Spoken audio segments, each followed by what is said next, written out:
Today I'm reviewing the Penelope, Serena, and Lily collaboration limited release. I'm Amanda, and this is Wild for Whiskey. The quality whiskey that we have come to expect from Penelope is met with the low country style of luxury home interior company Serena and Lily in this limited release collaboration. This butane 4-grain straight bourbon honors the beauty of Charleston. Coming in at 84 proof, this has a mash bill of 75% corn, 15% wheat, 7% rye, and 3% malted barley. While the mash bill is identical to Penelope's 4-grain straight bourbon, this bottle was exclusively blended for this release. And this was a really limited release with only 246 cases and bottles only available online through shared pour and in local stores around Charleston. The floral design on this bottle's label is something really special.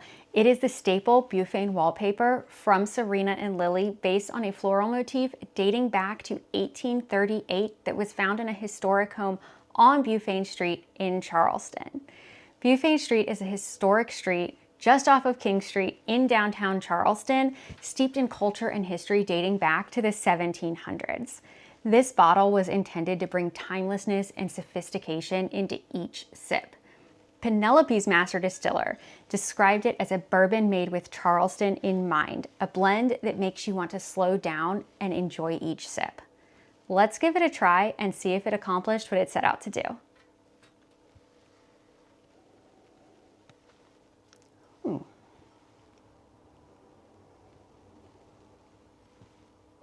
Immediately on the nose, I'm getting this sort of sweet corn note.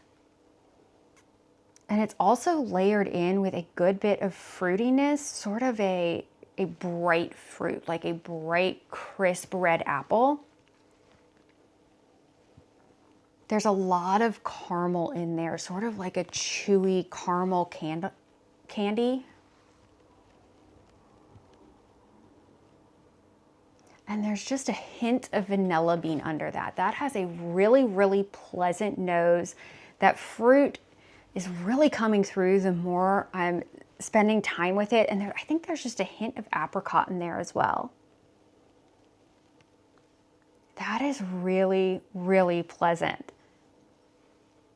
This sweet corn that I'm getting is not really, it's not grainy. It's like a sweet corn that you would have as a side or almost maybe a sweet cornbread. Not quite, it's more of just a very sweet corn. That smells amazing.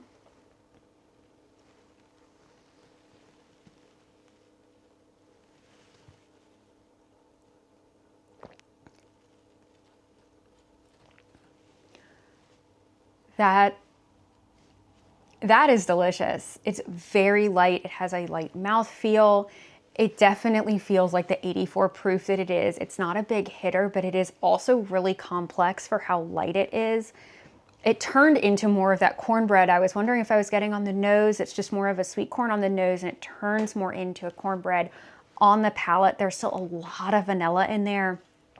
A little bit of caramel. I feel like where the caramel was very strong on the nose and the vanilla was more in the background on the palate, that's sort of switching places, and that vanilla is coming through a lot. That is very good.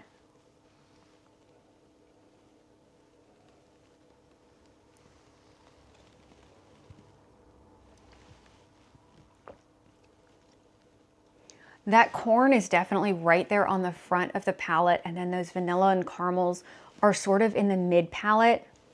And the finish has just the tiniest hint of oak. Not quite a charred oak. More of a fresh oak, like a freshly cut oak. That is a really pleasant pour. It doesn't have a terribly long finish. I would call it a short to medium finish, but that is delicious. I'm gonna spend a little bit more time with this and come back and give you my final thoughts. I've spent some more time with it, and that sweet corn note that I was talking about earlier has really evolved, and now it's sort of like a sweet creamed corn meets a cornbread, and it is really lovely.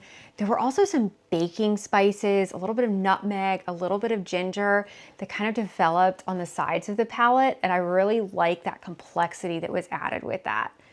This is a really pleasant pour. I am honestly pretty sad that this is a limited release. I wish I could get this all the time.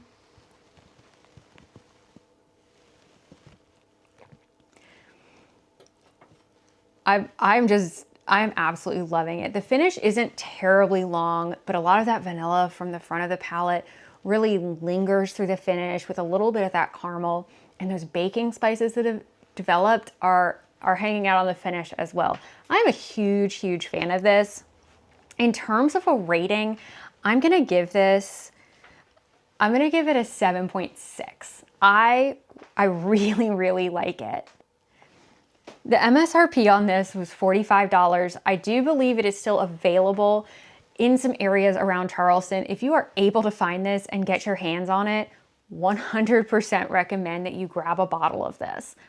I'm absolutely, absolutely loving it.